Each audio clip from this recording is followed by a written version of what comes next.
ఏసయ్యా నువ్వు రాయేసయ్యా, నాతో మాట్లాడేసయ్యా, నన్ను తాకు, నన్ను స్పర్శించు, నాతో ముచ్చటించు, నన్ను దర్శించు.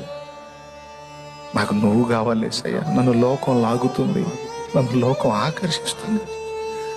నీకు దూరం అవుతానేమన్నా బాధ. నీ సన్నిధి దూరం అయితే బతకలేను ప్రభువా. నాకు నువ్వు కావాలి, నాకు నువ్వు కావాలి. నువ్వు రాయేసి నాలో చల్లారిపోతున్న ఆత్మీయ మంటను మళ్ళీ రగిలించు తండ్రి. నాలో చల్లారిపోతున్న ఆత్మ జ్వాలను మళ్ళీ రగిలించు తండ్రి. నన్ను శక్తితో నింపు తండ్రి, నీ ప్రభావంతో నింపు తండ్రి. నేను ప్రకటించినప్పుడు నీ శక్తి అనేకుల్ని సంధించాలి. ఆత్మలు నరకానికి వెళ్ళిపోతున్నాయి తండ్రి. నా కళ్ళ ముందు ఎందరో నాశనం అవుతున్నారు తండ్రి, చూడలేకపోతున్నాను తండ్రి. అని ఆయన కాళ్ళ దగ్గర